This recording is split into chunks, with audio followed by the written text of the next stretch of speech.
निकिता तोमर 21 साल की हरियाणा बल्लभगढ़ की एक लड़की अपने कॉलेज से एग्जाम देके घर वापस लौट रही होती है। तभी कार से दो लड़के आते हैं, तौफीक और रेहान। निकिता के सामने गाड़ी रोकते हैं और ज़बरदस्ती निकिता को कार में बैठाने की कोशिश करते हैं। निकिता फिर मना करती है और इधर उधर भागने की कोशिश करती है। निकिता के मना करने पर सरेआम तौसीफ नाम का लड़का दिन दहाड़े निकिता को गोली मार देता है और वहां से भाग निकलता है। निकिता तोमर से ये इंसिडेंट होता है दिल्ली से, हमारे नेशनल कैपिटल दिल्ली से सिर्फ 30 किलोमीटर दूर। निकिता तोमर की हॉस्पिटल ले जाते हुए मौत हो जाती है। ये है हमारे देश की NCR नेशनल कैपिटल रीजन की लॉ एंड ऑर्डर। कोई किसी को भी पब्लिक प्लेस में दिन दहाड़े 4 बजे लगभग मारकर चला जाता है। पुलिस का डर ही नहीं है उसको, सिस्टम का और पुलिस का, किसी को डर ही नहीं बचा।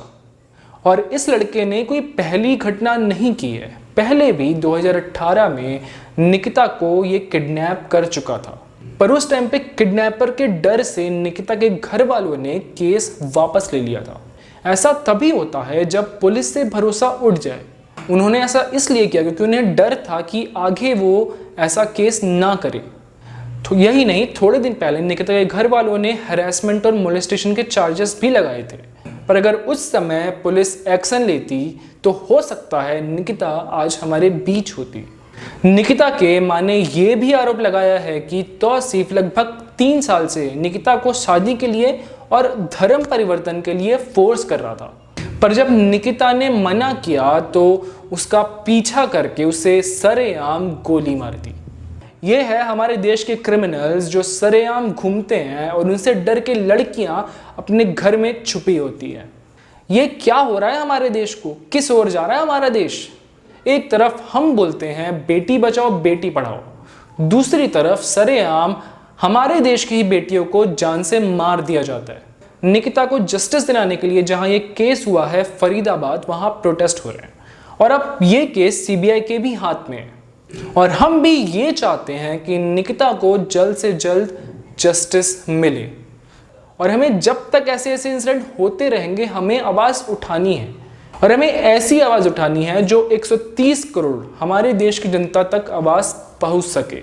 अब हमें ये समझना होगा कि क्या ये कोई पहला इंसिडेंट है।